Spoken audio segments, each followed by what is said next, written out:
시청자 여러분, JTBC 뉴스룸을 시작하겠습니다. 다시 구속된 윤석열 전 대통령이 오늘로 예정됐던 내란 특검의 첫 소환 조사에 응하지 않았습니다.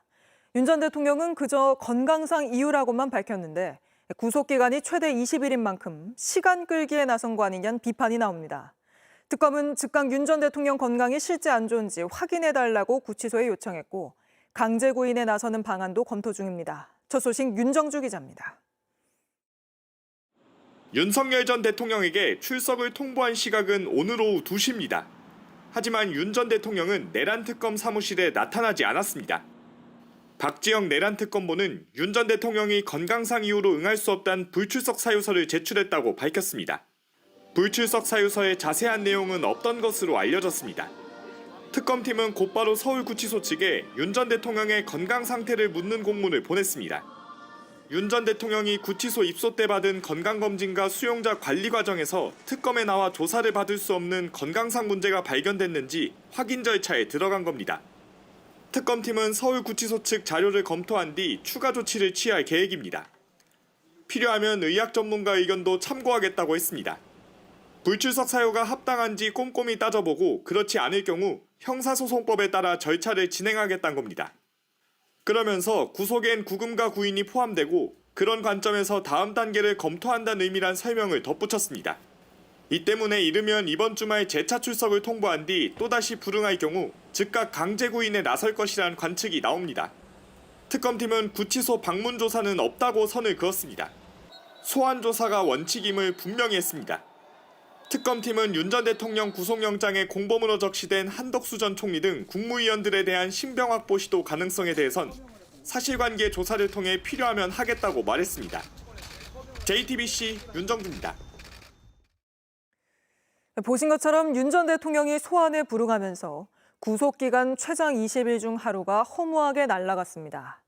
윤 전 대통령이 이렇게 조사에 불응하며 시간을 끌다가 또다시 구속적부심 같은 법기술을 쓰려는 거 아니냐는 예상도 나오는데 지금은 지난번과는 상황이 전혀 다릅니다. 어떻게 다른지 정수아 기자입니다. 지난 3월 윤석열 전 대통령이 서울구치소에서 풀려나는 모습입니다. 마치 무죄를 받은 듯 지지자들을 향해 손을 흔들며 웃고 있습니다. 재판부가 공수처의 내란 수사권 문제를 물고 늘어진 윤 전 대통령의 구속 취소 신청을 받아들이면서 벌어진 일입니다.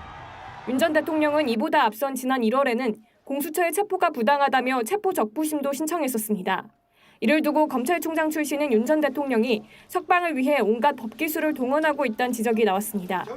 대신 구치소에서 버티며 공수처의 소환 조사는 끝까지 거부했습니다. 이번에도 특검의 첫 소환부터 불응하면서 조사에 협조하는 대신 또다시 구속 적부심 등 법기술을 쓰려는 것 아니냐는 관측이 나옵니다. 하지만 앞선 때와는 상황이 전혀 다릅니다. 특검법 규정에 따라 수사가 진행된 만큼 더 이상 수사권 문제를 들고 나올 수 없습니다. 재판을 위해 사건을 검찰로 넘겨야 하는 공수처와 달리 특검은 길게는 20일간의 구속기간을 모두 쓸 수 있습니다. 윤 전 대통령의 소환 불응으로 그중 하루를 소비했지만 특검은 강제 구인에 나설 수 있는 시간적 여유가 충분히 있습니다.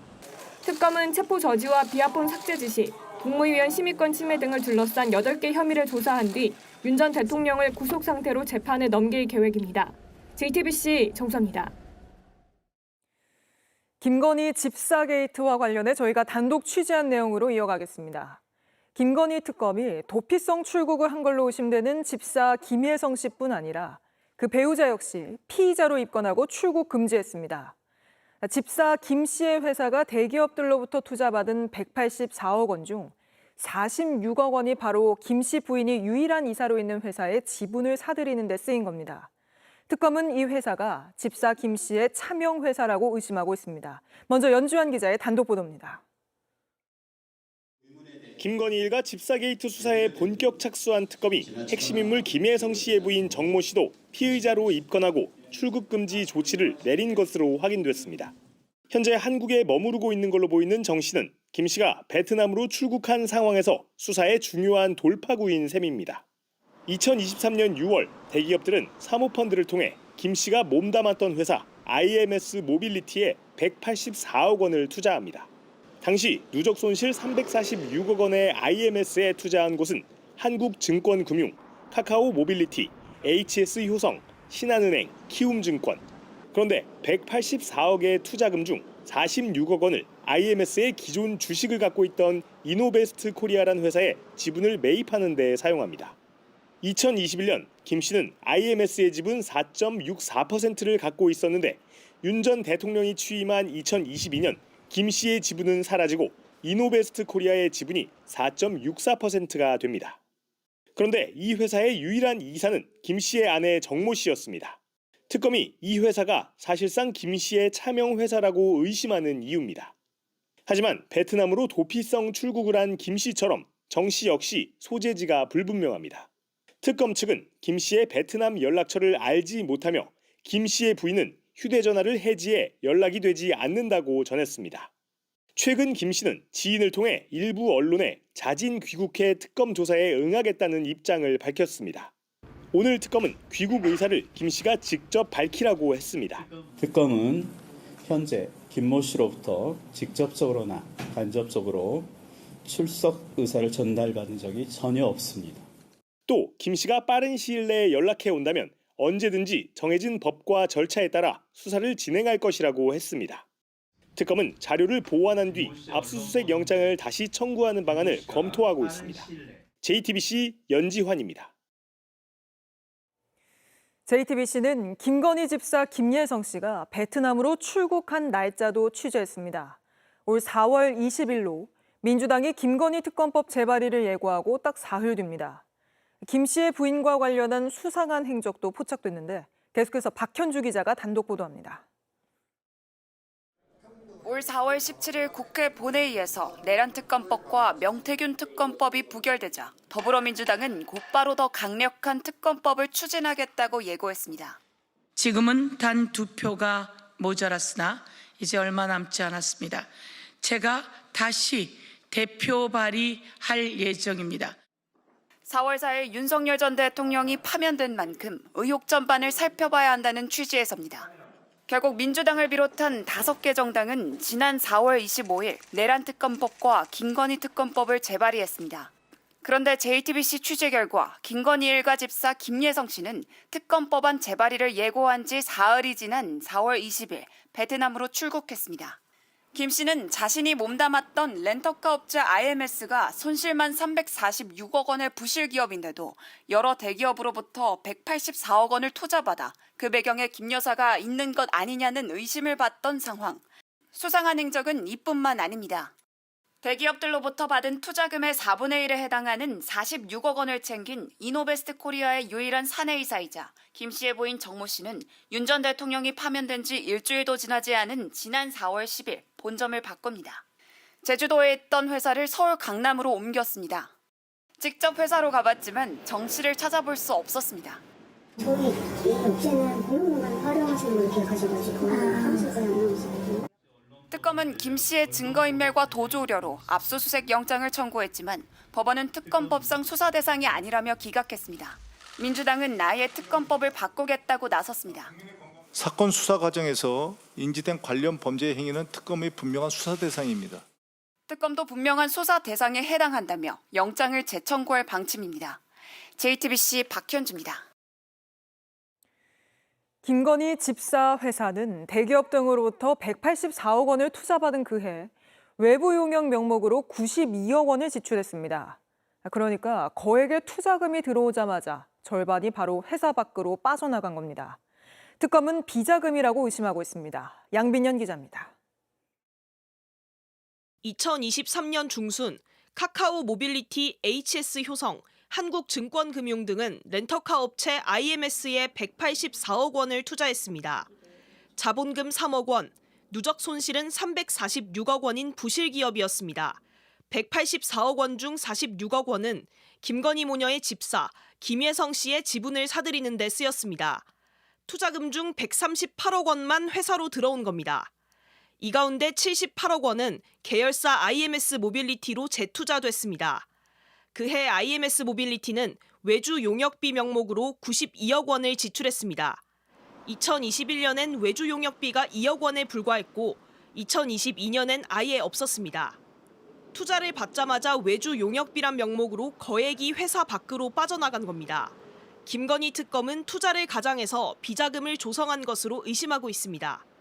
이에 대해 IMS 측은 차량 탁송 기사들에게 지급한 수수료가 외주 용역비로 계상된 것이라며 2022년까지는 연결 재무제표 작성 전이라 표기되지 않았다고 해명했습니다. 이듬해에도 외주 용역비 117억 원이 발생했다고 설명했습니다. 하지만 특검은 자금 추적을 통해 92억 원의 행방을 쫓을 계획입니다. JTBC 양빈현입니다. 김건희 특검팀은 삼부토건 전현직 회장들을 상대로 집중 조사를 벌였습니다. 이들은 전직 회장이 한 일이다, 아니다 현직 회장이 한 일이다, 이렇게 주가 조작의 책임을 서로 떠넘기고 있습니다. 그러나 특검팀은 두 사람 모두를 의심하고 있습니다. 이한길 기자입니다. 원희룡 전 장관 초청은 국토부가 먼저 요청해서 이뤄진 겁니다. 그 내용은 제가 잘 몰라요. 특검 사무실로 들어가는 이일준 회장은 삼부토건 주가 급등 계기가 됐던 우크라이나 재건 포럼에 대해 모른다는 취지로 답했습니다. JTBC와 통화에서도 같은 입장을 이어갔습니다. 그러니까 주가를 상승시킨 것이 바로 그 우크라이나 포럼이잖아요. 저는 거기에 누가 누군지도 모르고 아무도 참석해 본 적도 없고. 그러면서 포럼 참석 등은 조성옥 전 회장 측 인사가 주도한 일이라고 주장했습니다. 우리 쪽은 아무도 모릅니다. 그가 우크라이나도 가고 우크라이나 포럼에도 참석하고 하여튼 이 회장은 지난 2023년 2월 조 전 회장에게 삼부토건을 인수했습니다. 당시 조 전 회장이 남기고 간 대표이사가 모든 일을 진행했고 자신은 모르는 일이라는 겁니다. 모른다고 주장하는 건 조 전 회장도 같았습니다. 회사를 이미 넘겼기 때문에 포럼이나 주가 급등에 대해서 관여할 수가 없었다는 겁니다. 우크라이나 재건 사업이랑 관련 없다는 주장 여전하십니까? 피해는 분명한데 가해자는 없는 상황. 하지만 특검은 현직 이 회장의 관계사가 삼부토건 주가가 급등하던 시기 주식을 매도하면서 큰 이익을 낸 점에 주목하고 있습니다. 또 조 전 회장이 삼부토건을 넘긴 뒤에도 내부 지분을 간접적으로 보유하다 거액의 이익을 챙긴 걸로도 의심하고 있습니다. 서로 책임을 떠넘기지만 경영진으로서 책임은 결국 둘 다 져야 합니다. JTBC 이한길입니다. 삼부토건 전현직 회장들은 또 자신들은 김건희 여사도 삼부 체크하라는 발언의 주인공 이종호 씨도 모른다고 주장했습니다. 그러나 JTBC가 확보한 녹취록에는 이종호 씨가 삼부토건 회장 아들의 민원을 받았다는 내용이 등장합니다. 김지아 기자입니다. 삼부토건 전현직 회장은 둘 다 이종호 씨를 모른다고 했습니다. 이종호 씨는 도이치모터스 주가 조작 공범이자 김건희 여사 계좌 관리인으로 알려진 인물입니다. 혹시 이종호 전 대표와도 전혀 연관은 없는 사람. 이종호 전 대표와 어떤 관계이신가요? 나하고 관계도 없는 사람들이에요. 하지만 조 전 회장과 이 씨는 일정 인연이 있는 걸로 오랫동안 의심받아 왔습니다. JTBC가 확보한 녹취에는 그런 정황이 분명합니다. 지금 삼부토건이 지금 그 원일이 아버지가 회장이거든. 이제 토요일 날 연락이 왔더라고. 직원 통해 가지고. 조 전 회장 아들의 부탁을 해결해달라는 민원을 받았다고도 말합니다. 얘는 대법까지 가는 기간 한 4, 5개월 동안은 저 서울구치소에서 있고 싶어 하는 거야. 실제 이 씨 말대로 조 씨는 2심 선고 뒤에 4달 가까이 더 머물렀습니다. 이 씨는 조 씨 일가의 내밀한 관계도 알고 있었습니다. 원일이가 지금 아버지하고 싸워. 근데 요번에 또 지분을 다 팔아버렸어. 아버지가 몇천억 원어치를. 그게 이제 원일이 거지. 삼부토건 관계사의 인수에도 관여한 걸로 보였습니다. 요즘에 회사 인수하는 것 때문에 계속 3일 회계법이라고 지금 그거 하고 있고, 근데 아마 다음 주쯤에 계약 들어갈 것 같아. 평소 김 여사와 관계도 과시했던 이 씨. 내가 절대 사표 내지 마라. 내가 VIP한테 얘기를 하겠다. 삼부토건과 김 여사 사이 연결점이었을지도 주목됩니다. JTBC 김지아입니다. 네, 지금 전해드리고 있는 삼부토건 주가 조작 사건은 내용이 복잡하고 등장인물도 많습니다. 어떤 걸 주목해야 하는지 이 사건 취재하고 있는 김지아 기자와 하나씩 짚어드리겠습니다. 김 기자, 이 삼부토건 전직 회장과 현직 회장 관련해서 리포트를 봤는데 이 사람들 뭐라고 주장하고 있습니까? 네, 일단 구조도를 한번 저희가 준비한 것을 보면서 설명을 드리겠습니다. 네. 2023년 2월에 조성옥 전 회장은 이일준 현 회장에게 경영권을 매도합니다. 우크라이나 재건 포럼이 열리고 삼부토건 주식이 급등한 건 5월부터죠. 조 전 회장은 그래서 난 모르는 일이다 이렇게 주장을 하고 있습니다. 네. 반면 현직인 이 회장은 조 전 회장이 자신의 오른팔을 대표로 남겨두고 갔다고 설명을 합니다. 우크라이나 재건 포럼 참가나 주가 급등도 이 오른팔, 즉 조 전 회장 측이 기획을 했다는 겁니다. 네. 하지만 특검은 주가 조작의 규모나 지분 구조로 봤을 때 전현 경영진이 모두 관련이 있을 수밖에 없다 이렇게 보고 있습니다. 네.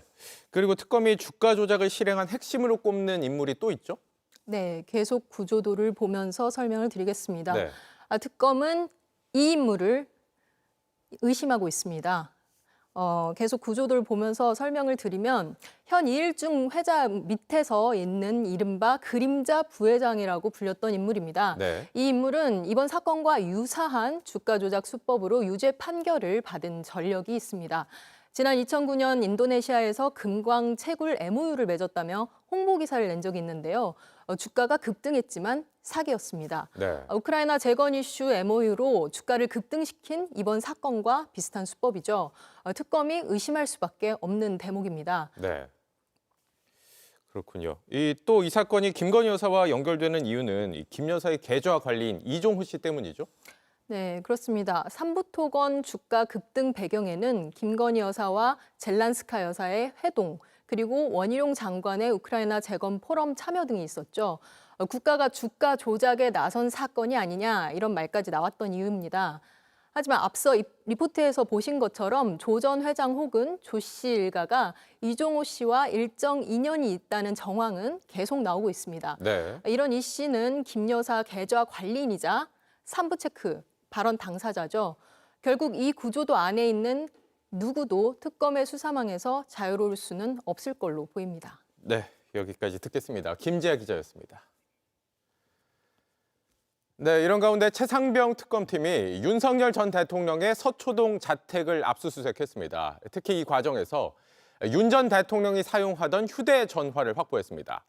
또 이종섭 전 국방부 장관의 비화폰도 압수했는데 지금은 김태효 전 국가안보실 1차장을 피의자 신분으로 소환해 조사 중입니다. 김필중 기자입니다. 검은색 차량이 윤석열 전 대통령의 자택인 서초동 아크로비스타 정문을 빠져나갑니다. 최상병 특검팀은 3시간 동안 압수수색 끝에 윤 전 대통령이 사용한 휴대전화 한 대를 확보했습니다. 오늘도 직권남용 권리행사 방해 등 혐의와 관련하여 압수수색 영장을 집행하고 있습니다. 윤석열 전 대통령의 주거지에 대하여도 압수수색 영장을 발부받아 집행에 착수했습니다. 윤 전 대통령이 하루 전 구속된 뒤 당시 자택에는 김건희 여사만 있었는데 윤 전 대통령의 변호인이 입회한 뒤 압수수색은 본격적으로 시작됐습니다. 특검팀은 영장에 윤 전 대통령을 직권남용 권리행사 방해 혐의에 피의자로 적시했습니다. 임성근 전 사단장에 대한 해병대 수사단의 초동조사 결과가 뒤바뀌는데 윤 전 대통령의 경로가 있었던 것인지 의심하는 겁니다. 이른바 VIP 경로설은 2013년 7월 31일 윤 전 대통령과 조태영 당시 국가안보실장, 김태효 1차장 등이 참석한 회의에서 시작된 것으로 알려졌습니다. 특검팀은 오늘 조 전 실장의 자택도 압수수색해 휴대전화 한 대를 확보했습니다. 김 전 차장도 대통령실 인사 중 처음으로 직권남용 혐의의 피의자 신분으로 소환돼 조사를 받고 있습니다.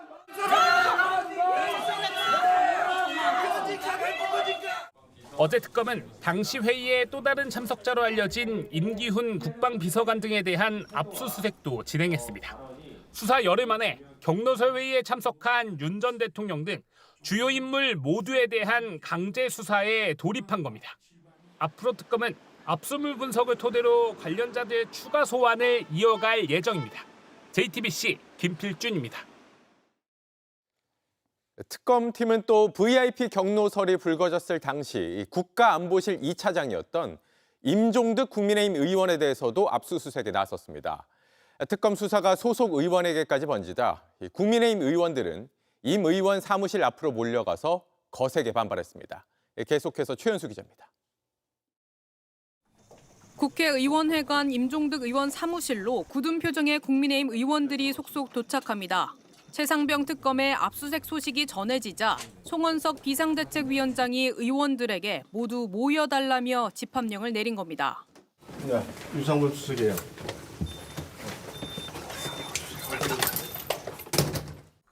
두 시간 사이 23명의 의원들이 의원회관으로 몰려들었는데 야당에 대한 정치 탄압이라며 압수수색을 멈추라고 강하게 반발했습니다. 야당 망신주기, 정치 보복성 압수수색은 즉각 중단하시고 철수하기 바랍니다. 임 의원은 최상병 사망사고 당시 대통령 국가안보실 2차장으로 초동 수사 결과가 경북경찰청에 이첩된 직후 김계환 전 해병대 사령관 등과 통화한 인물입니다. 송원석 비대위원장 등 지도부 의원들은 특검팀의 압수수색 영장을 발부해준 서울중앙지방법원도 찾아가 항의했습니다. 대통령실을 압수수색해야지 왜 국회에 있는 임종덕 의원실에 압수수색을 합니까? 법원은 이재명 정권 정치 보복을 위한 영장 발급기로 전락했습니다. 지난 8일 김건희 특검이 윤상현 의원 사무실을 압수수색한 데 이어 사흘 만에 최상병 특검까지 현직 의원에 대한 압수수색에 나서자 당내 불안감은 커지고 있습니다.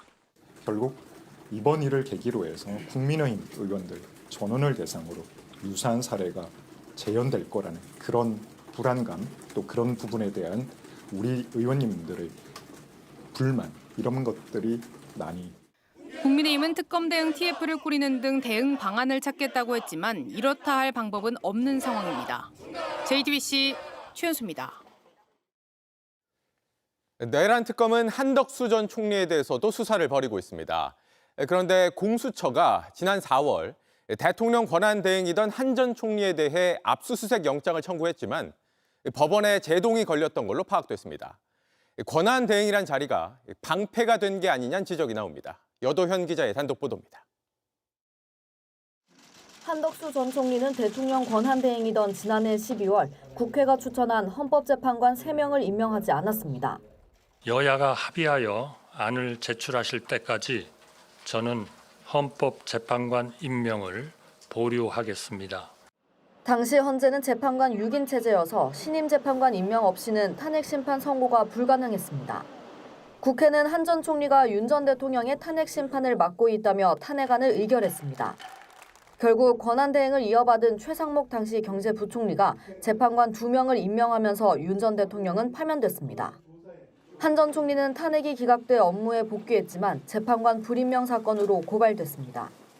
JTBC 취재 결과 공수처는 지난 4월 말 직무유기로 한 전 총리의 총리실 등에 대해 압수수색 영장을 청구했지만 법원이 기각한 것으로 확인됐습니다. 한 전 총리는 대통령 권한 대행이었고 조기 대선에 출마한다는 얘기가 한창 나오던 때입니다. 권한 대행과 차기 대선 후보란 지위가 방패가 됐던 것 아니냐는 지적이 나옵니다. 한 전 총리는 실제 지난 5월 1일 총리직을 사임하고 다음 날 대선 출마를 선언했습니다. 내란 특검은 한 전 총리의 직무유기 사건도 공수처에서 넘겨받은 것으로 파악됐습니다. 내란 방조 의혹에 사후 계엄 선포문에 따른 허위 공문서 작성, 여기에 직무유기로까지 특검 수사를 받고 있는 겁니다. 특검이 지금까지 압수수색을 받지 않은 한 전 총리를 상대로 강제 수사에 나설지도 주목됩니다. JTBC 여도현입니다. 이재명 대통령이 문화체육관광부 장관 후보자로 최희영 놀유니버스 대표, 국토교통부 장관 후보자로 김윤덕 민주당 의원을 지명했습니다. 이로써 이재명 정부 첫 내각 인선이 모두 마무리됐는데 19개 부처 중 8곳에 민주당 현역 의원이 지명됐습니다. 이승환 기자입니다. 이재명 대통령이 문화체육관광부 장관 후보자로 최희영 놀유니버스 대표를 지명했습니다. 기자 출신인 최 후보자는 NHN 대표이사 등을 거쳐 현재는 여행, 쇼핑, 외식 등을 아우르는 종합 플랫폼 회사인 놀유니버스 대표를 맡고 있습니다. 대통령실은 문체부가 문화와 체육, 관광, 대정부 홍보 등을 관장하고 있다면서 다양한 분야의 경력과 경험을 가진 김 후보자가 적임자라고 지명 이유를 밝혔습니다. 민간 출신의 전문성과 참신성을 기반으로 K컬처 시장 300조 원 시대를 열겠다는 대통령의 구상을 현실로 만들 문화체육관광 분야의 새로운 CEO입니다. 국토교통부 장관 후보자로는 김윤덕 더불어민주당 의원이 지명됐습니다. 전북 전주갑 지역구 3선 의원인 김 후보자는 국회 국토교통위원으로 활동했고 이 대통령이 당대표였던 지난해부터 현재까지 당의 살림살이를 책임지는 민주당 사무총장을 맡고 있습니다. 대통령실은 부동산 문제에 대해 학자나 관료 출신이 아닌 국민의 눈높이에서 접근하는 것이라고 발탁 배경을 설명했습니다. 주거 불안정을 초래하는 부동산 투기를 용납하지 않으면서 시장 원리를 존중하고 실수요자는 보호한다는 대통령의 실용적인 철학을 적극 실천해 나갈 것입니다. 이로써 이재명 정부 1기 내각 인선이 모두 마무리된 가운데 총 19개 부처 중 8곳의 장관 후보자가 민주당 소속 현역 국회의원으로 정해졌습니다. 김민석 국무총리를 포함해 현역 의원이 너무 많이 입각하는 것 아니냐는 지적에 대통령실은 인수위 없이 정부가 출범한 만큼 인재를 찾을 충분한 여유가 없었다고 설명했습니다. JTBC 이승환입니다. 다음 주부터 17개 부처 장관 후보자의 인사청문회가 시작됩니다. 그중 이진숙 교육부 장관 후보자를 둘러싸고는 제자 논문 표절 등 논란이 계속 불거지고 있습니다. 하지만 민주당에선 청문회를 통해 직접 들어봐야 한다는 입장입니다. 이희정 기자입니다. 이진숙 후보자가 지난 2015년에 발표한 논문입니다. 한국산업기술기획평가원으로부터 연구비 750만 원을 받아 쓴 겁니다. 그런데 한 달 전 발표된 충남대 제자 A씨의 석사학위 논문과 서론 문장부터 실험 방법, 결과값 등에서 거의 같았습니다. 하지만 본인을 일저자, A씨는 교신 저자로 올렸습니다. 2013년에는 한국연구재단, 2018년에는 산업부의 지원을 받는 연구과제도 제자의 석사 학위 논문을 요약해냈다는 의혹이 나왔습니다. 이 후보자의 연구윤리 논란은 앞서 여러 차례 나왔습니다. 한 논문에선 제자들을 인체 실험에 동원하면서 절차를 제대로 밟지 않았다는 지적을 받았습니다. 제자 4명이 쓴 논문 내용과 비슷한 학술지 논문을 내면서 본인을 일저자로 올리고 일부 학생의 이름은 뺐다는 문제도 제기됐습니다. 올바른 저자 표시를 해야 되는 거, 그다음에 자신의 이전 연구 성과를 후속 연구에서 재활용할 때는 처음 발표하는 것처럼 하지 말고 정직하게 재활용되는 부분에 대한 출처 표시를 정확히 해야 된다는 거. 하지만 이 후보자 측은 이공계의 경우 대학원생의 학위 논문 연구가 지도교수가 수행하는 연구과제의 일부인 경우가 많다고 주장한 걸로 알려졌습니다. 이에 김건희 여사 논문 검증을 주도했던 전국사학민주화 교수연대 관계자는 문제된 일부 논문은 이공계가 아니라 미술, 환경 디자인 등으로 분류돼 있다며 이 후보자의 논문과 국책사업과제 등은 모두 공개해 검증받아야 한다고 지적했습니다. 민주당은 청문회에서 후보자 입장을 들어봐야 한다면서 크게 문제된다고 보지 않는다고 밝혔습니다. JTBC 이희정입니다. 다음 주 인사청문회를 앞두고 대통령실은 인사청문 TF를 가동했습니다. 후보자별 의혹 제기에 대한 대응을 직접 챙기겠다는 건데 민주당에선 인사청문 제도를 개선하는 법안을 발의하기도 했습니다. 유정아 기자입니다. 대통령실은 각 후보자별로 제기된 의혹을 실시간으로 점검, 확인하는 인사청문 TF를 가동하고 있다고 밝혔습니다. 정무수석실이 키를 잡고 부처와 공동 대응하겠다는 겁니다. 대통령실에서 청문 사안과 저희가 검증한 사안과 이런 여러 가지들을 종합해서 검토하고 확인하고 동시에 국민들의 여론들도 확인하고 있다. 새 정부 첫 내각 인사인 만큼 낙마를 최소화해 국정 동력을 확보하겠다는 취지로 풀이됩니다. 민주당에선 장기적으로 인사청문 제도를 개선하기 위한 방안을 내놨습니다. 정책 능력과 도덕성 검증을 공직역량청문회와 공직윤리청문회로 각각 분리하고 공직윤리청문회는 원칙적으로 비공개하되 위원회의 의결이 있을 때만 공개하는 게 골자입니다. 사생활 침해 등이 우려되는 자료 요구에 대해선 위원회의 승인으로 비공개 열람할 수 있도록 했습니다. 후보자 개인에 대한 인신공격과 흠집내기 대신에 능력과 전문성, 정책 역량 검증에 더 집중해야 한다는 취지입니다.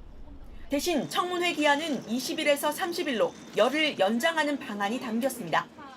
너무나 신상털기 방식으로 해서 그분의 역량과 그다음에 철학과 가치가 또 국민을 위해서 일할 수 있는 기회 자체가 못 산다는 것들을 객관적으로 검증할 수 있는. 다만 시기상 당장 이번 인사청문회엔 적용되기 어렵고 야당과의 협의를 거쳐 법안을 처리하겠다는 계획입니다. JTBC 유정화입니다. 이재명 대통령이 오늘 보수 성향의 원로 언론인인 조갑재 대표와 정규재 전 주필과 오찬 회동을 가졌습니다.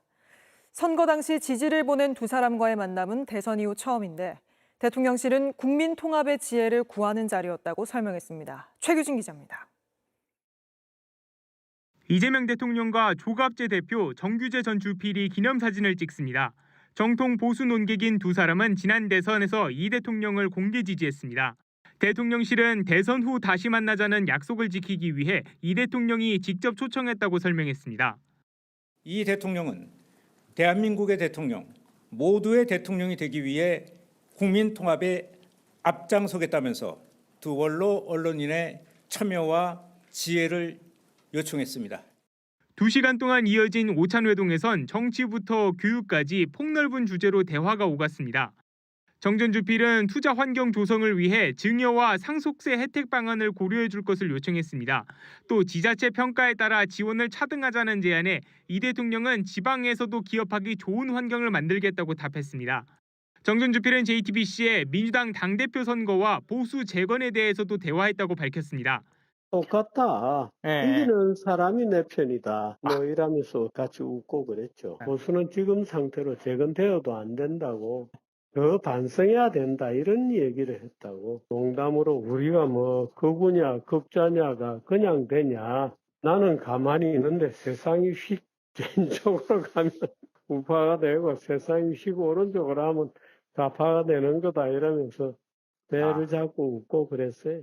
조갑재 대표는 이 대통령 이름처럼 밝게 일하는 모습이 좋다며 소설가 이병주의 글귀와 인의정치라고 쓴 종이를 전달했다고 대통령실은 밝혔습니다. 또 한자 기초교육 강화와 군대를 교육하는 곳으로 만들자고 제안하자 이 대통령이 스마트 강군을 언급하며 공감했다고도 했습니다. JTBC 최규진입니다. 김민석 국무총리는 오늘 10월 열리는 에이펙 정상회의 준비 현황을 점검하기 위해 경주를 찾았습니다. 비상겸 여파로 공사 등이 사실상 올스톱 됐었는데 이재명 대통령은 소셜미디어를 통해 김 총리에게 잘 진척되고 있는지 챙겨달라고 당부하기도 했습니다. 조보경 기자입니다. JTBC는 지난 5월 비상계엄 여파로 10월로 예정된 경주 에이펙 행사 준비가 제대로 되고 있지 않다고 보도했습니다. 특히 각국 정상들이 모일 만찬장 등은 당시 공사를 시작조차 하지 못했습니다. 평일 낮인데도 전혀 공사가 진행될 기미가 보이지 않고 있습니다. 계엄 이후 정부가 사실상 마비됐고 행사준비위원장이던 한덕수 전 국무총리 역시 사퇴했기 때문입니다. 김민석 국무총리는 경주를 찾아 행사 부지를 둘러보며 준비 상황을 점검했습니다. JTBC 보도 이후 2달이 지났지만 상황은 크게 나아지지 않았습니다. 불가피하게 만찬장이나 숙소는 아직은 완결되지 않은 준비가 진행되는 상황이어서 완성태에서의 검증을 할 수 있는 것이 아닌지. 결국 주요 인프라는 9월이 되어야 완공되기 때문에 더 꼼꼼히 살펴야 한다며 이재명 대통령의 당부도 강조했습니다. 이 대통령은 오늘 오전 X에서 김 총리에게 에이펙 관련 인프라 시설 진척 사항을 잘 챙겨달라고 당부했고 김 총리는 경주로 달려가고 있다고 답했습니다. 김 총리는 다음 주에 다시 경주를 찾아 숙소와 행사장 등을 점검하겠다고 밝혔습니다. 김 총리는 역대 한 획을 긋는 회의가 되어야 한다고 당부했습니다. 문화와 품격의 그냥 초문화, 초품격의 K-에이펙. 과거에 우리가 에이펙의 이 사이트, 장소가 쭉 있었지만은 경주와 같은 천년 문화가 집적된 그런 장소에서 에이펙을 한 적이 있나요? 이어 김진아 외교부 2차관에 인프라와 문화 관련 보고를 지시했습니다. JTBC 조보경입니다. 미국의 관세 방위비 인상 압박이 거세지면서 일각에서 전시작전 통제권 전환을 협상 카드로 쓸 수 있다는 주장이 나왔습니다. 하지만 JTBC 취재 결과 우리 정부는 전자권 전환이 패키지 협상 카드가 되기 어렵다고 판단해 고려하지 않는 걸로 파악됐습니다. 유선희 기자가 취재했습니다. 도널드 트럼프 미국 대통령은 우리나라와 일본 등 14개 나라에 이른바 관세 서한을 보낸 뒤 방위비 압박 강도까지 높이고 있습니다. We rebuilt South Korea, we stayed there. It's okay, we rebuilt it and we stayed there. And they pay us very little for the military. 이런 가운데 열린 국가안전보장회의 NSC에선 우리가 동원할 수 있는 카드가 뭐가 있는지 집중 논의됐습니다. 변화하는 국제 정세 속에서 국익을 가장 최우선으로 할 수 있는 것이 어떤 것이냐에 대한 다양한 논의들은 오갔습니다. 이 자리에서 이재명 대통령은 전시작전 통제권, 한반도에서 전쟁이 났을 때 군의 작전을 통제할 수 있는 권한에 대해 자세히 물었습니다. 이를 근거로 일각에선 우리 정부가 전작권 전환을 관세, 방위비 협상의 지렛대로 쓰는 이른바 패키지 협상의 카드로 고려하고 있다는 주장이 나왔습니다.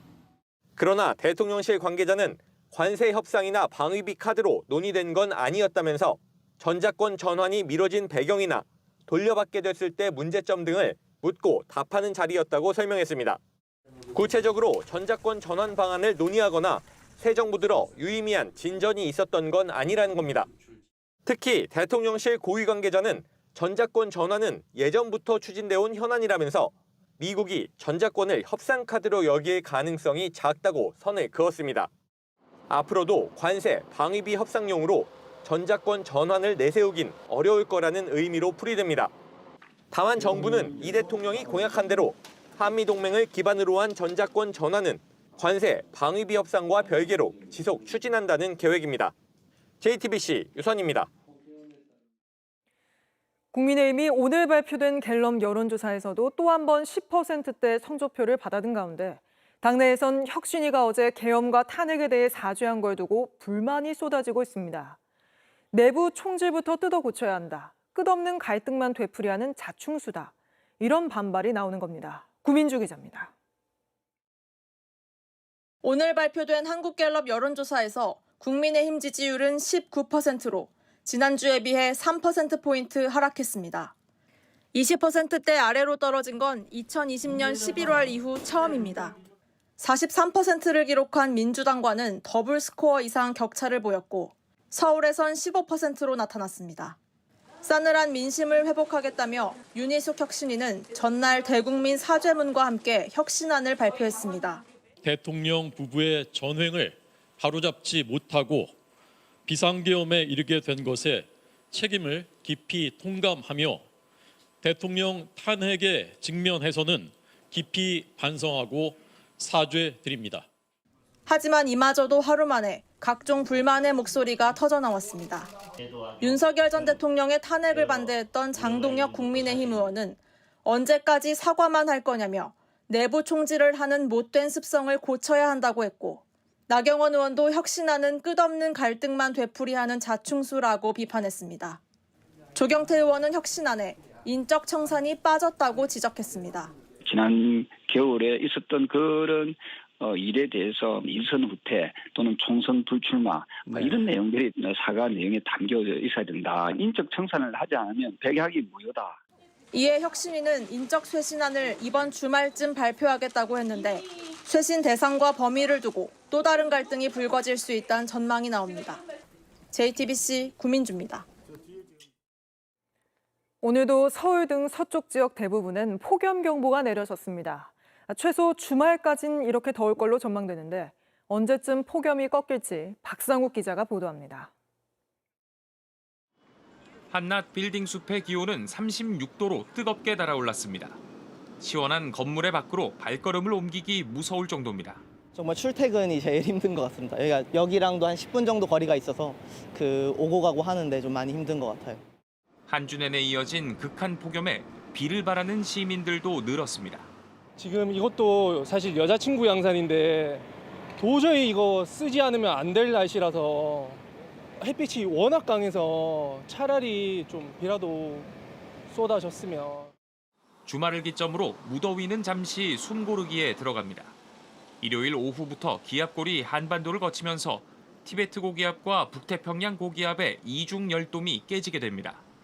이어 다음 주 화요일부턴 또 다른 기압골이 서쪽에서 한반도로 내려오는데 이 기압골은 수요일부터 금요일까지 비를 뿌릴 걸로 예상됩니다. 이때 강한 띠 모양의 비구름대가 유입되면서 곳에 따라 시간당 40mm 넘는 강한 비가 쏟아질 가능성도 있습니다. 본격적으로 기온이 올라가는 상태에서 일단 골이 들어오게 되면은 더 구름대가 이제 발달하잖아요. 이제 이럴 경우 상당한 호우가 내릴 수가 있습니다. 기온은 소폭 떨어질 전망입니다. 기상청은 서울과 대전의 낮 최고 기온은 31도, 부산은 30도까지 낮아질 걸로 내다봤습니다. 다만 광주와 대구는 33도 안팎으로 여전히 후텁지근할 것으로 보입니다. 습도가 높은 탓에 습식 사우나 같은 날씨가 이어지고 일부는 폭염특보가 유지될 수 있습니다. 또 밤의 최저 기온은 여전히 25도를 넘어 당분간 열대야는 계속될 전망입니다. JTBC 박상구입니다. 3m짜리 황새치가 강원도 삼척에서 잡혔다는 소식 어제 전해드렸는데 이렇게 열대성 어류인 황새치와 참다랑어가 동해로 올라오면서 이를 먹이로 삼는 대형 상어도 함께 북상하는 현상이 관측되고 있습니다. 피서처의 안전은 괜찮은 건지 조승현 기자가 취재했습니다. 물 밖으로 삐죽 솟은 삼각형 지느러미, 길쭉한 회색 몸, 상어입니다. 야, 조스야, 조스! 우와! 정확힌 몸 길이 2m가 넘는 청세리 상어입니다. 나흘 전인 7일, 강원도 강릉 안목 해변에서 3km 떨어진 바다에서 발견됐습니다. 저희가 작은 배 타고 낚시하러 다니는 사람들은 위험할 수 있죠, 덤비면. 청세리 상어는 사람을 공격할 수 있는 포악 상어로 분류됩니다.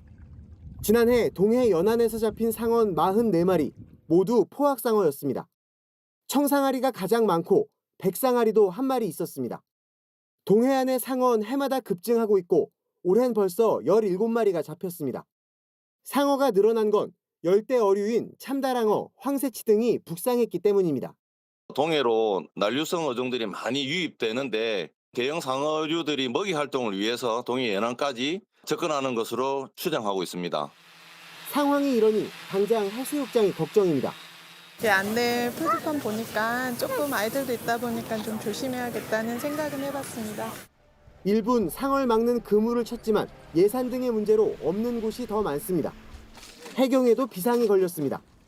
해경 구조대원들은 바다에서 실종자를 찾거나 물속에서 임무를 수행할 때 이 같은 상어 퇴치기를 반드시 착용하고 있습니다. 자기장이나 초음파로 상어를 쫓는 장비입니다. 저희가 이제 깊은 잠수를 할 때 상어의 위험이 노출돼 있어가지고 여름철에는 상당히 좀 두려움이 있습니다. 몸에 상처가 있거나 상어 활동이 활발한 밤엔 바다에 안 들어가는 게 좋습니다. JTBC 조승현입니다. 비트코인이 연일 사상 최고 기록을 갈아치우고 있습니다. 석 달 만에 50% 넘게 뛰었는데 1억 6천만 원대까지 올랐었습니다. 트럼프 대통령은 자신의 관세 정책 덕분이라면서 이게 금리 인하로 이어져야 한다고 압박했습니다. 이지은 기자입니다. 비트코인 값이 다시 가파르게 오르며 최고 기록을 새로 썼습니다. 지난 5월 비트코인 하나에 11만 달러 선을 처음 진입한 뒤 오늘 한때 11만 8천 달러 선을 넘었습니다. 원화 기준으로도 하루 새 6% 넘게 뛰며 1억 6천만 원대에 올라섰습니다. 대형 기관의 자금이 몰린 게 가장 큰 이유로 꼽히고 있습니다. But the bigger piece is just massive, unrelenting demand meeting limited supply. We're seeing companies buying huge amounts of Bitcoin and ETFs purchasing huge amounts of Bitcoin. 트럼프는 이런 비트코인 가격 상승을 자신의 치적으로 돌리고 있습니다.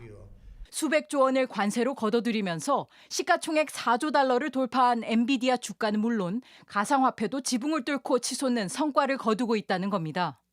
그러면서 주요 자산이 강세를 보이고 있는 만큼 기준금리를 적어도 3%포인트 내려야 한다고 강조했습니다. 임기가 보장된 제롬 파월 연준 의장의 사임도 재차 압박했습니다. Well, then he should resign immediately. We should get somebody in there that's going to lower interest rates. Why don't you call for his resignation? 다만 비트코인 급등은 트럼프의 업적이 아닌 금리 인하에 대한 기대감이 먼저 반영된 거라는 분석이 나옵니다. 여기에 가상자산 관련법 통과 등 트럼프가 의도적으로 가상화폐를 밀고 있다는 관측도 있습니다. 오는 29일 회의를 앞둔 연준은 인플레이션에 대한 우려로 금리 인하를 주저하고 있지만 외신들은 트럼프가 당분간 압박 수위를 더 높일 걸로 보고 있습니다. JTBC 이지은입니다. 미국은 미국에서 태어난 사람들은 누구나 시민권을 줘왔는데 트럼프 대통령은 취임과 동시에 이걸 제한하는 행정명령을 내렸습니다. 그런데 미국 법원이 이전처럼 시민권을 다시 주라며 제동을 걸었습니다. 로스앤젤레스 홍지은 특파원입니다. 미국 뉴햄프셔주 연방법원이 트럼프 대통령의 출생시민권 제한 행정명령에 제동을 걸었습니다. 법원은 이 조치가 태어날 아이에게 돌이킬 수 없는 피해를 줄 수 있다고 판단했습니다. 법원이 모든 신생아와 태아를 집단소송 대상으로 인정한 만큼 판결은 미국 전역이 대상입니다. Today, this court slammed that door shut and made clear that this cannot be applied to anyone, anywhere in the country. 보수 성향의 판사들이 우위인 미국 대법원은 2주 전 지방법원이 대통령의 행정명령을 차단할 수 없다고 결정한 바 있습니다. 행정명령만으로 헌법이 보장한 출생시민권을 제한한 건데 트럼프는 곧바로 역사적 승리라고 평가했습니다. This was a tremendous win. This is really also a decision based on common sense. 하지만 당시 대법원은 피해 당사자들이 직접 집단 소송을 내면 지방법원이 행정명령을 전면 중단시킬 수 있다는 단서를 달았습니다. 그리고 이걸 이용해 뉴햄프셔주 연방법원이 오늘 트럼프의 결정을 뒤집은 겁니다. They only addressed the manner in which the issue got to them by saying one person can't come before a federal court and say, I'm harmed, protect everybody. But the court also said you can file a class action, which protects everybody. 백악관은 판사들이 법을 남용해 대통령 권한을 침해하고 있다며 강하게 반발하고 있습니다. 출생시민권 제한 정책의 위헌 여부는 항소심을 거쳐 대법원에서 최종 판단될 예정입니다. 로스앤젤레스에서 JTBC 홍지은입니다.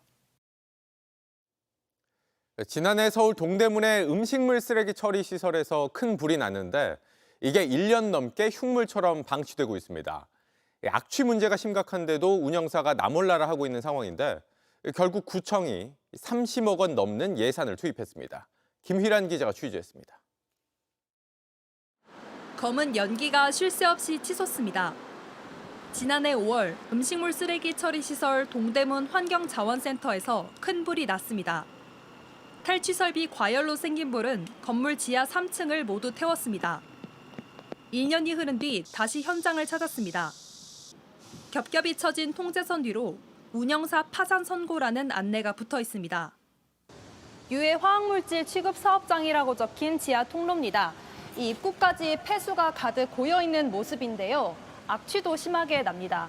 이 올라가는 길목에는 쓰레기와 나뭇가지가 곳곳에 널브러져 있습니다. 불이 난 지 1년여가 지났지만 복구는커녕 흉물로 방치돼 있는 겁니다. 없애려면 빨리 없애고 안전히 고치면 고치자. 냄새가 심했어요.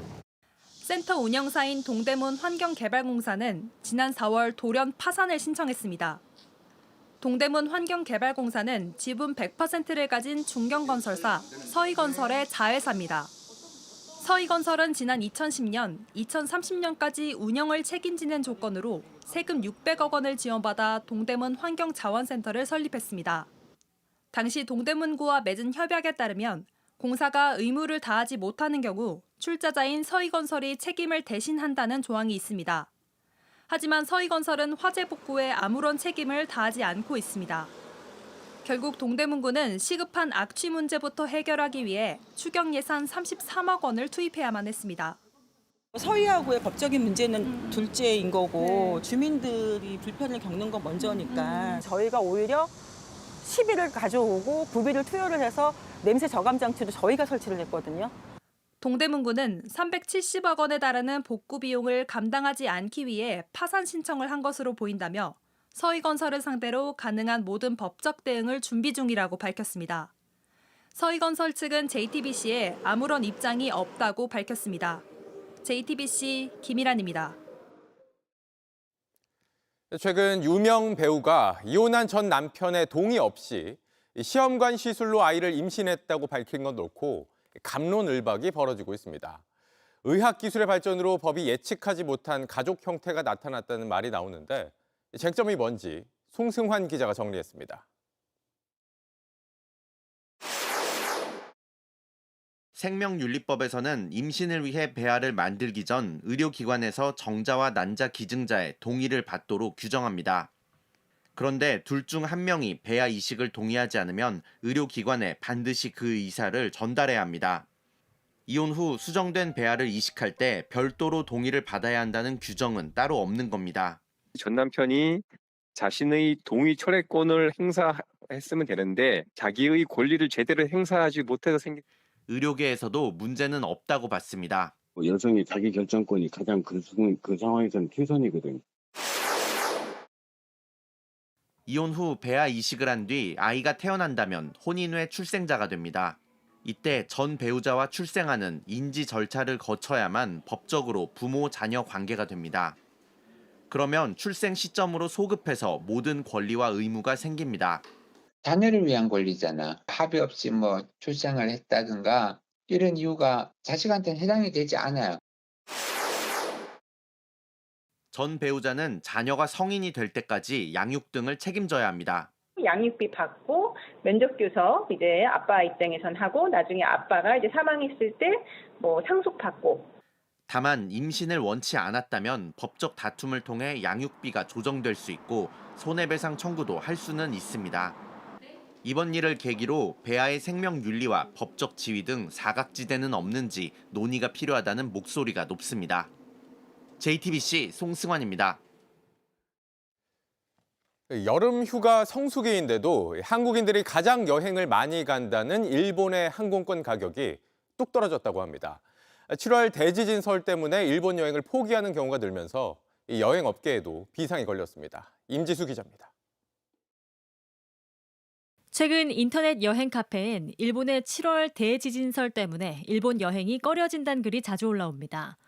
일본으로 휴가를 가려다 동남아로 장소를 바꿨다거나 지진이 발생했을 경우 대처 요령을 공유하는 글도 있습니다. 2011년 동일본 대지진을 예견한 일본의 유명 만화가가 올해 7월 대재앙을 예언한 게 불씨가 된 겁니다. 일본 기상청은 괴담이라고 일축했지만 규슈 남부 도카라 열도에서 실제 지진이 발생하며 일본으로 향하려던 여행객들 불안도 커졌습니다. 엄마가 워낙 일본을 좋아하시거든요. 근데 이제 심해어가 많이 잡힌다든지 그러니까 그런 큰 지진을 예상하는 그런 전조 현상들이 있다 보니까 일본을 찾는 여행객 수가 예상에 못 미치자 일부 여행사와 여행 플랫폼은 특가 프로모션에 나섰습니다. 도쿄, 오사카 등 주요 도시로 가는 편도 항공권은 5만 원 안팎이고 삿포로 노선 역시 20만 원대로 왕복 항공권을 살 수 있습니다. 오히려 낮아진 가격을 반기는 여행객도 있습니다. 주변에서 걱정하긴 했는데요. 그래도 지금 계속 뉴스랑 얘기해보 보니까 별 문제가 없는 것 같아서 뭔가 과학적으로 증명되지 않았는데 그런 설 때문에 그런다는 게 조금 이해가 안 갔어요. 다만 휴가철이 낀 7, 8월 성수기를 맞아 사전에 표를 확보해 놓은 여행사들은 손실을 감수해야 할 위기에 처했습니다. 여행을 기획하는 분들 입장에서는 굳이 그런 불안해서 안고 거기에 가야겠냐, 여행장에서 망했다 이런 얘기까지. 과학적 근거도 없는 7월 대지진설로 일본 경제뿐 아니라 국내 여행업계도 긴장하는 모습입니다. JTBC 임지수입니다. 최근 중국에선 소셜미디어를 통해서 이제 20대인데 감당할 수 없는 빚이 생겼다고 하소연하는 청년들이 많다고 합니다. 최악의 청년 실업 문제로 청년들의 좌절이 심각해지고 있는 중국 상황, 베이징 이도성 특파원이 전해드립니다. 因为我负债了900多万，我所有的银行卡都被冻结。我可能快活不下去了。我00后20多岁，我负债了30多万。 감당하기 어려운 빚을 졌다고 고백하는 내용의 중국 소셜미디어 영상들입니다. 시련을 이겨내기 위해 부단히 노력 중이라는 점도 강조하는데 이른바 빚쟁이 인플루언서 콘텐츠입니다. 한 남성은 재기 과정을 영상으로 올려 20만 명이 넘는 구독자를 모았습니다. 빡빡한 삶에 놓인 중국 청년들에게 공감대를 얻었기 때문입니다. 真实地记录了我的破产的生活，收获了很多的流量，也收获了很多的粉丝。 최근 중국의 국내 총생산 대비 가계부채 비율은 60% 넘게 치솟았습니다. 지난 2006년 10% 수준에서 6배로 늘어난 겁니다. 단순 연체를 포함해 빚을 갚지 못하고 있는 사람이 무려 8,300만 명에 달한다는 분석도 나왔습니다. 중국 정부는 욕설과 심야 독촉 금지 등 추심업체를 제한하는 정책을 내놨지만 근본적인 해결책이 될 수는 없습니다. 청년 실업률도 여전히 20%에 육박하며 고공행진 중입니다. 차라리 아무것도 안 하겠다는 탕핑, 망한 인생이라는 뜻의 란웨이와에 이어 경제 위기의 미래를 발목 잡힌 중국 청년들은 온라인 빚쟁이에 자신을 투영하며 쓴웃음을 짓고 있습니다. 중국 베이징에서 JTBC 이도성입니다.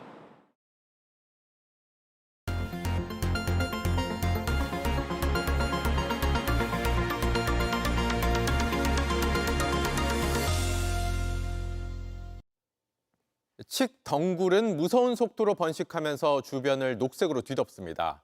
구조물을 집어삼키고 숲을 말라 죽게 만드는 탓에 생태계를 좀먹는 녹색 좀비로 불립니다. 칡덩굴 문제 얼마나 심각한지 밀착 카메라 이가혁 기자가 보여드립니다. 인천 강화군의 한 마을, 길 옆 땅 전체가 칡덩굴로 뒤덮여 있습니다. 컨테이너 창고가 보이지 않을 정도입니다. 네, 도로변 버스 정류장 표지판입니다. 여기 보면 버스라는 글씨도 그리고 정류장 이름도 칡덩굴에 가려서 보이지가 않습니다. 뒷면도 버스 정류장 로고가 다 가려져 있는데 제 밑에 이 땅을 보면요. 여기도 칡덩굴이 완전히 점령을 하다시피 한 그런 상황입니다.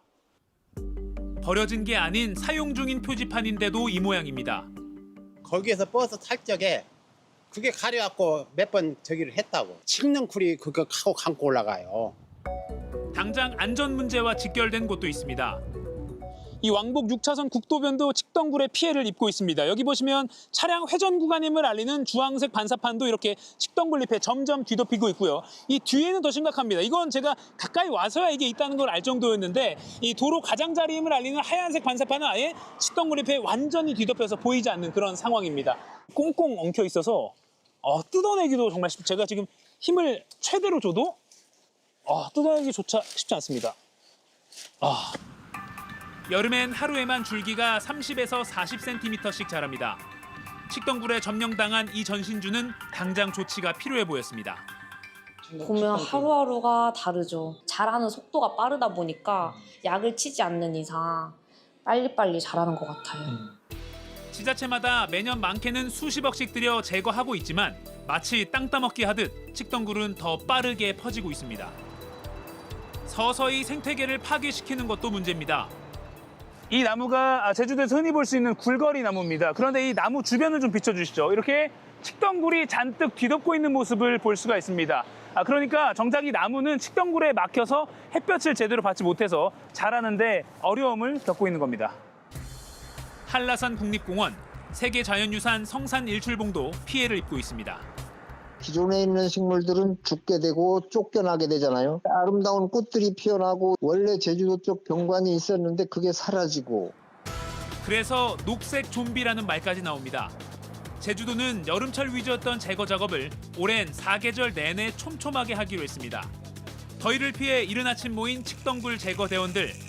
풀베기 작업 후 화학 약품을 뿌립니다. 덩굴류만 골라 죽이는 산림청 허가 친환경 약품입니다.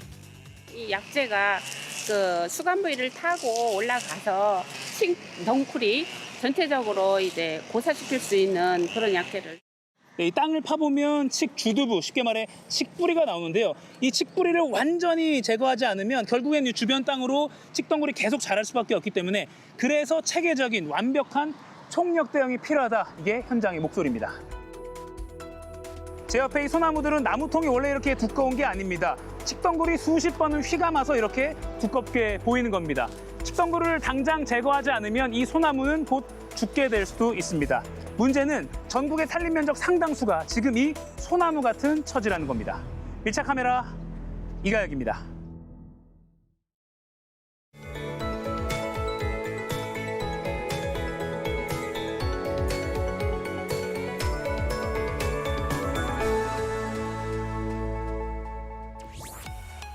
밤더위는 조금 나아졌지만 한낮에는 여전히 뜨겁게만 느껴집니다. 주말 동안에도 서울의 낮 기온이 35도를 넘어서며 오늘만큼의 무더위가 이어지겠는데요. 목이 마르지 않더라도 물을 자주 마시면서 온열 질환에 걸리지 않도록 조심하셔야겠습니다.